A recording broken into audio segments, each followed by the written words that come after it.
While there is plenty to look forward to for Season 2 of The Owl House, I feel one of the lesser talked about plot points is who the Coven Heads are and how they will play a role in the series going forward. I mean, considering we got the Coven Heads teased in the first day, and then got some backstory in Wing It Like Witches, and even saw the presumed Construction Coven head in Convention, it definitely seems like we'll get introduced to the rest at some point. Add in the fact that this was Dana's response when asked about who her favorite character is.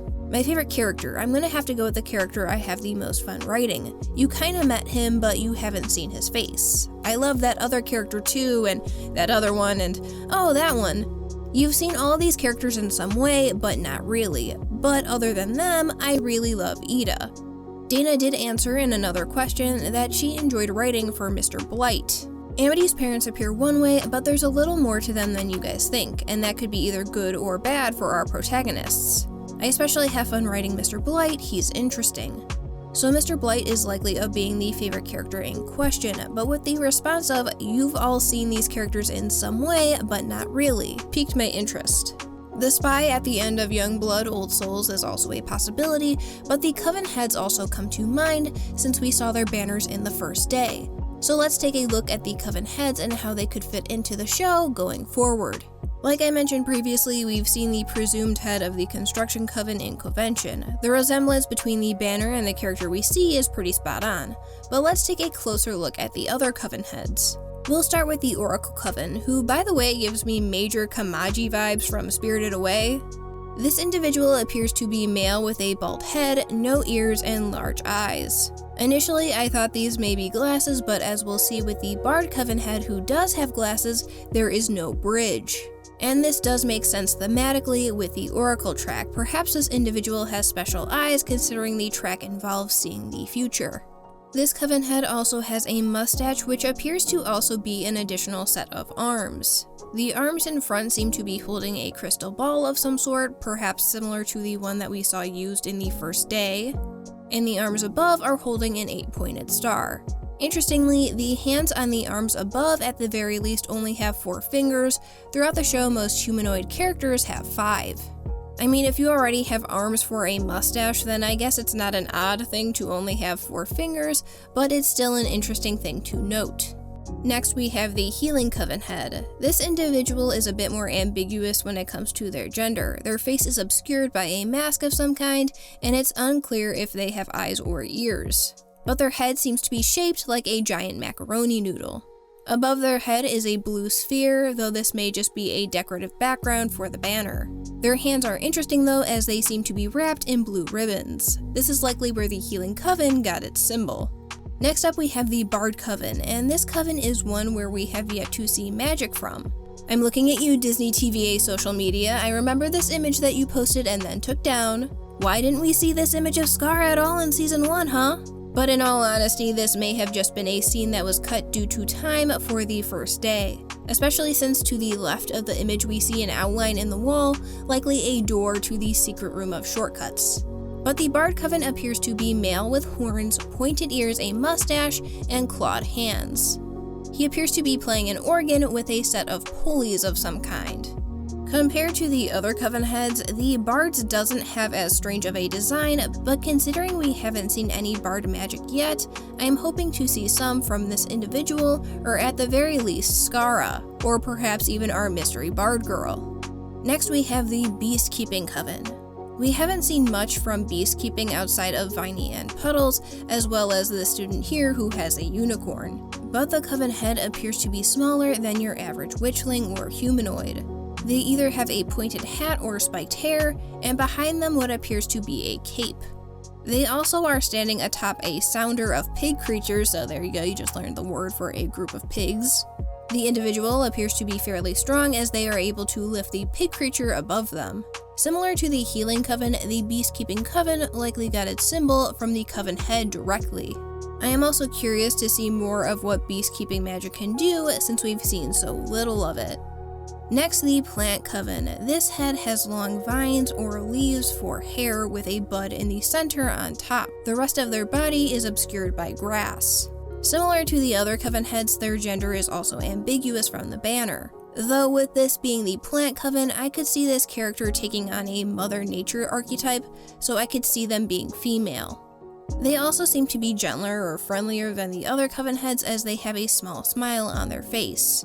And I feel this is appropriate for the head of the Plant Coven.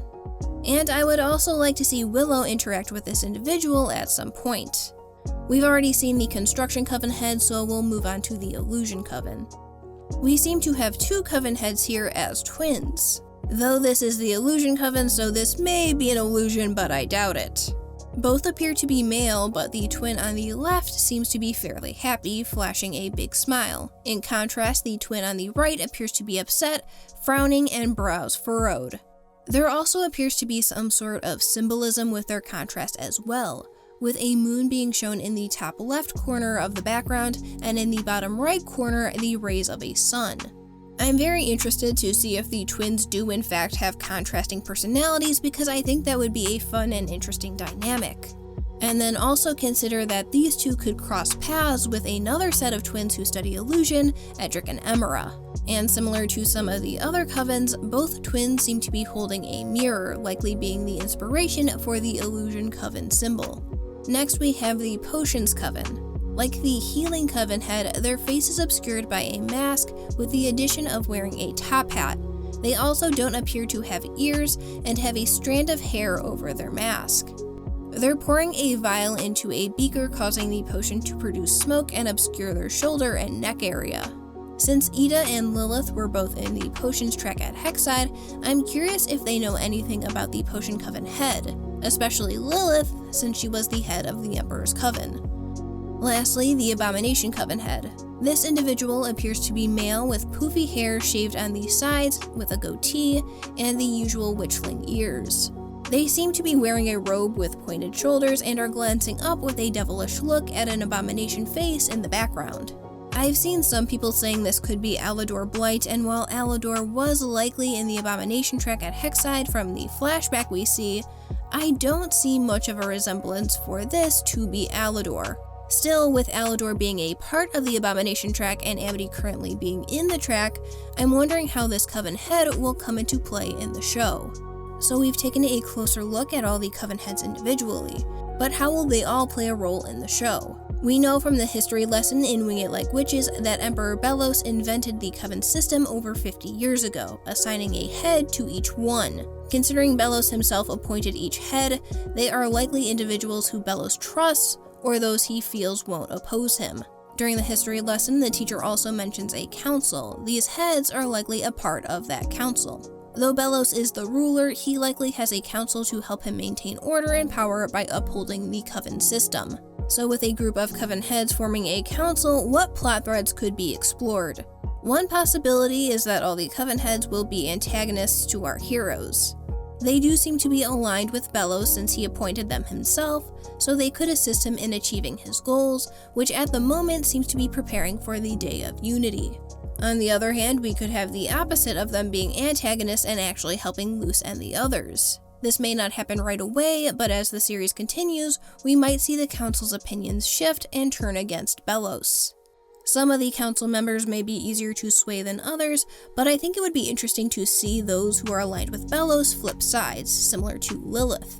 We could, however, get a mix of both of these, with some members wanting to stay aligned with Belos, while others want to dismantle the Coven system. I think this would be great to see conflict between these Coven heads and them arguing with each other on what they believe the best option is going forward. Considering there are 10 Coven heads, there are bound to be some conflicting opinions, and I would be curious to see how their relationships and connections with each other would come into play. I don't think it's too far out of the realm of possibility that not all of these individuals see eye to eye on everything and get along. But what could cause some conflict and have the council split? Some members could simply want to do what they feel is right and assist Luce and the others and help in any way possible. However, I could also see a possible coup set in motion to overthrow Belos, maybe a traitor or possibly in this case traitors among us. Like I said before, Belos is the ruler, but his council likely has some power and influence. And I could see some of them using that power and influence to try and overthrow him. Honestly, I just love a good traitor among us plotline. And I find the thought of Belos and those who are aligned with him trying to expose the traitors interesting.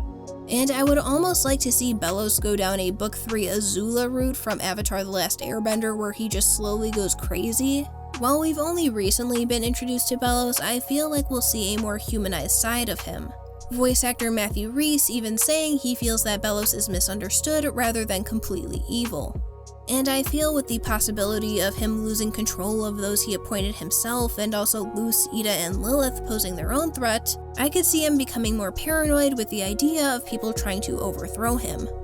I think it would be an interesting path to take his character down, as well as getting the Coven Heads involved too. Ultimately, when you look at including the Coven Heads into the story, there are plenty of interesting possibilities of how they will be implemented. Whether they will be flat-out antagonists or something more complicated, I look forward to getting a whole new cast of characters introduced. Thank you so much for watching, I hope you have a fantastic day, and until next time guys, take care.